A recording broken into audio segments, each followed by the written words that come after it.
يا قدس يا مدينة الصلاة أمضي يا وردة. مالك يا زهراء وسط كده ليه؟ أنا لسه فاكرة اخواتنا الفلسطينيين أطفال. مالهم يا زهراء؟ تعالي اقعدي أنا أحكيلك. مش لاقيين أكل ومش لاقيين شرب ومش عارفين يلعبوا كده زينا، مش عارفين خالص. ويعني كل دقيقة وكل ثانية بتنزل عليهم قذيفة. أنا مش عارفة ليه هما بيعملوا كده. والله العظيم وانا كمان مش عارفة هما ليه بيعملوا كده. وكمان المصيبة الأكبر إن هما بيدمروا في فلسطين وبيقطعوا عليها النور وبيدمروها دمار شديد شديد. دول صعب عليا قوي يا زهراء. والله. ويا ريت اخواتنا العرب مساعديننا حتى بحاجة شوية، يبعتوا لهم أكل، يبعتوا لهم حاجة، يا ريت. ترحل كل يوم. نعمل إيه يا زهراء طيب؟ والله ما أعرف. إيه رأيك؟ أنا عندي فكرة. إيه هي يا زهراء؟ إن إحنا ناخد أكل وشرب من عندنا ونروح نوديها لهم ونرجع بسرعة من غير ما حد يحس. مش هينفع يا زهراء، إحنا ما استأذناش من ماما ولا بابا حتى. صح. وهنروح إزاي؟ أنا مش عارفة. طب أنا بتمنى من كل قلبي يا رب انصرهم، يا رب يا رب انصرهم يا رب. هاتنا الأكل نتغدوا عشان نطلع برا نشوف مصلحنا. حاضر. أنا يا بابا. أيوه.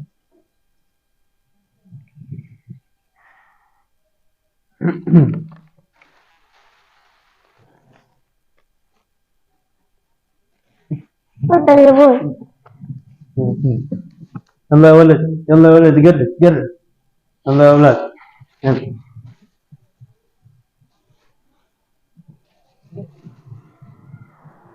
يلا يا أولاد. سموا يا أولاد قبل ما تاكلوا. سموا، الرسول صلى الله عليه وسلم علمنا نسموا قبل ما ناكل. حاضر يا بابا. يلا. الزعتر حاف بدون خبز؟ من دون خبز.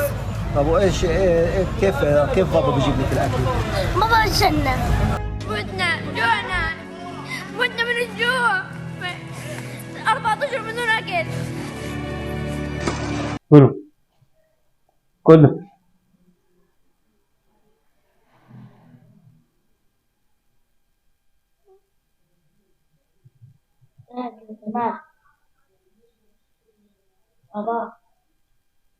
أولادي خسوا النص، إحنا خسينا، معاهم إمساك الأولاد، بدوخوا من قلة الأكل. يا حبيبتي مالك؟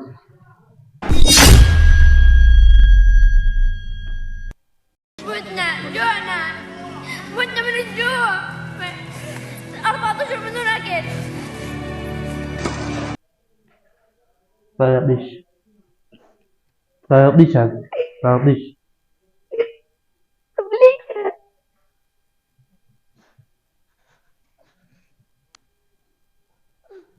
خلاص. فيضيش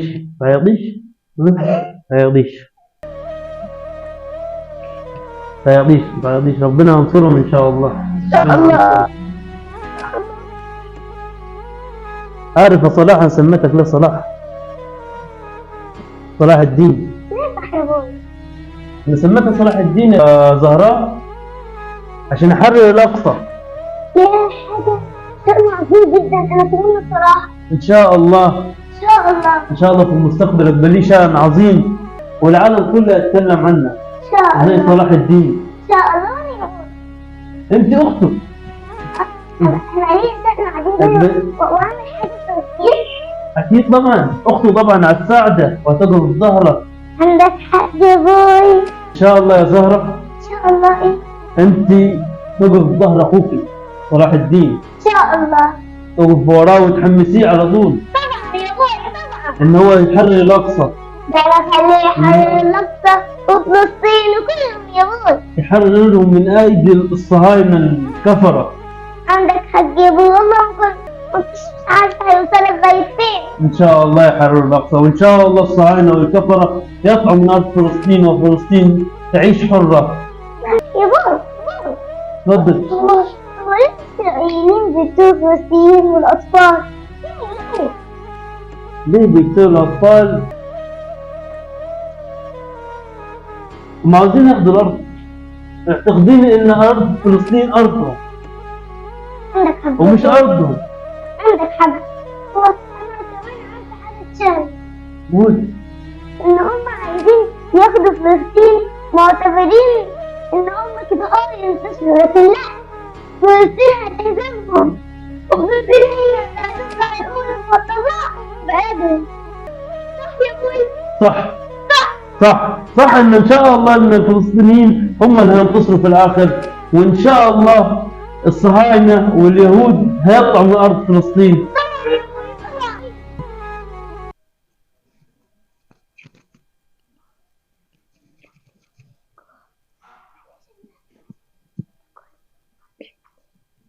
اللي فاضي ده وانا هي طالع. خلاص شيلوه يا زهره. حاضر يا أبوي.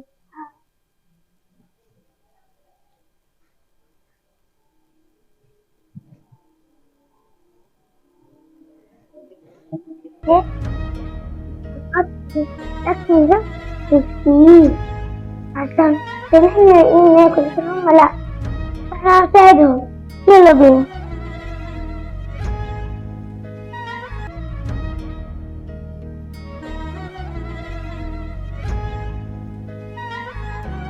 ايوه اكيد كده.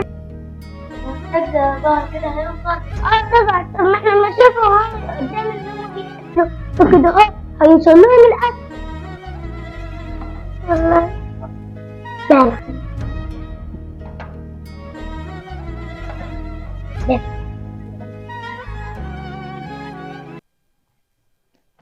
ومالك يا زهراء؟ انت زعلانة ليه؟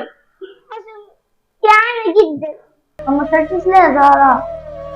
طبعا مش هقدر ادير قوتنا وحبايبنا واصحابنا جعانين وناكل. ازاي ده؟ هو في اكل تاني خالص؟ لا مفيش غير اللي احنا كلناه ده بس. طب اشرب ممكن تحس بالشبع. ينفع ازاي خالص؟ انت المفروض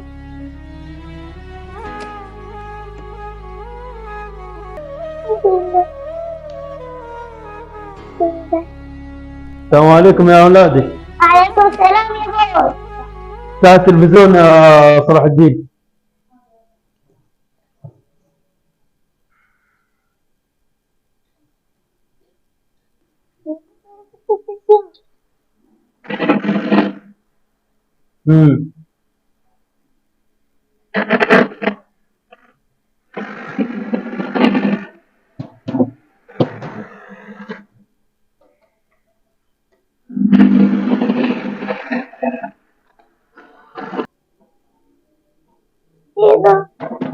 ايه ما عملتها في التلفزيون؟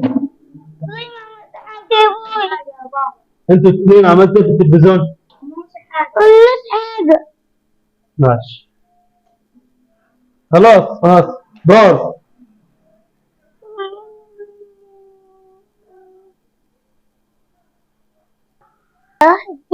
هو ممكن الأكل لو حطيناه ما كانش وصل عشان التلفزيون ما كانش شغال ولا ايه وباظ. طب نعمل ايه احنا على كده؟ والله التلفزيون مش راضي يشتغل، مش عارف الأولاد عملوا فيه بوظوه. تعال شوف بسرعة بالله عليك. يعني شكل سلام يا حاج ابراهيم. تفضل. اخبارك يا درس؟ تفضل يا حاج. قول لي التلفزيون باظ عندك خير؟ العيال سليم ان شاء الله. سليم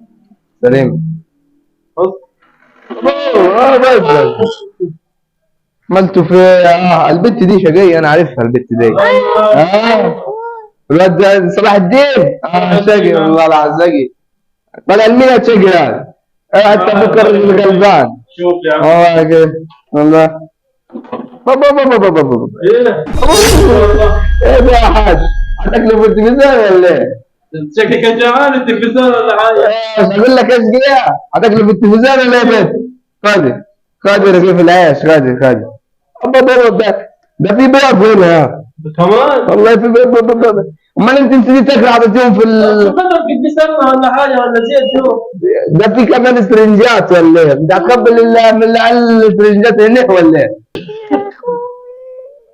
اكتشفنا شفتوا؟ دي ايه ده؟ انت اللي حطيتها في التلفزيون؟ يا اخوي لا بالراحه بس استنى بس حطيتيه ليه في التلفزيون؟ علشان اخواتنا فلسطين، احنا واخواتنا كانوا جعانين، فاحنا قلنا لازم نحط الاكل علشان هما ياكلوا واحنا مش مشكلة نجوع. بس يا بنتي انا اقول لك حاجه، يعني انت لما تحطي الاكل، يعني اللي انت عملتيه ده يعني نموذج، مش يعني بجد نموذج مشرف لينا كلنا.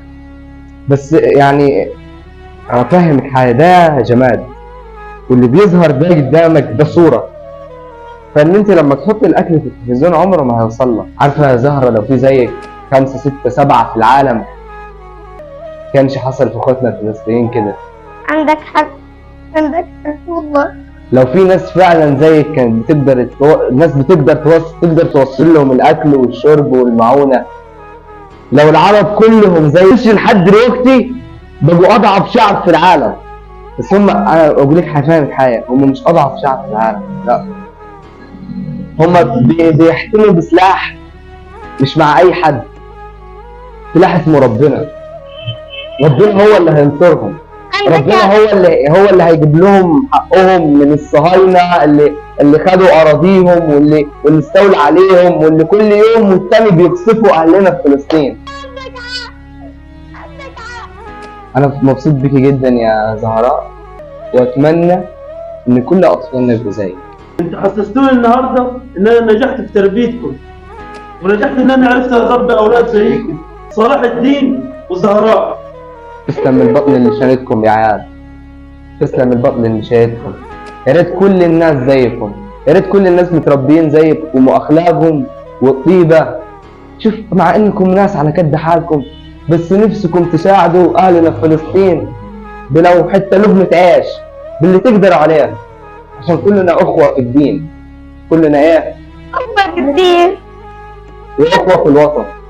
خذ يا عمو وفر الاكل فلسطين خليهم ياكلوا.